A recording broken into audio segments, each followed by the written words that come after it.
मेरी बीवी के पास सोना है जिसे वो पहनती है, तो क्या इस पे ज़कात होगी?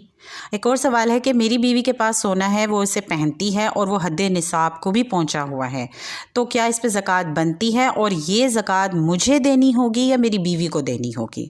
और क्या हम ज़कात इसी सोने में से अदा करें या फिर इसकी कीमत का अंदाज़ा लगाकर हम ज़कात अदा करें?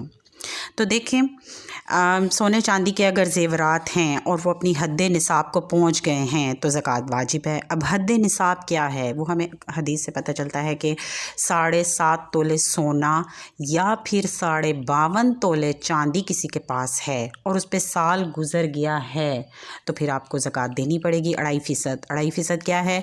सिंपल सा कैलकुलेशन है कि 1000 पे 25 और 1 लाख पे 2500। अब जो यहाँ पे ये मसला है ना कि ज़कात किसे अदा करनी है, तो देखें, ज़कात ज़ेवरात की मालकन पर वाजिब होगी। हाँ, अगर उसका शौहर या कोई और शख्स उसकी इजाज़त से अदा कर देता है तो उसमें कोई हर्ज नहीं है।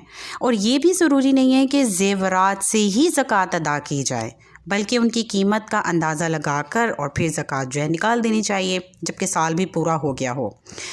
और हाँ, एक कंडीशन ये है कि जैसे एक औरत है, उसके पास बहुत सारा सोना है, शौहर जो है वो भेजता रह गया, सोना ज़ेवरात बना के देता रह गया, लेकिन अब उसकी वफ़ात हो गई है और अब उसके पास आमदनी का कोई ज़रिया नहीं है, तो वो क्या करे? तो ऐसी कंडीशन में उसे चाहिए उन्हीं ज़ेवरात में से थोड़ा सा सोना, जितनी ज़कात बनती है वो सेल करके और फिर उसकी ज़कात जो है वो अदा कर दे। सोने और चांदी की कीमत जो बाज़ार में इस वक्त चल रही हो उसी हिसाब से जो है वो ज़कात अदा कर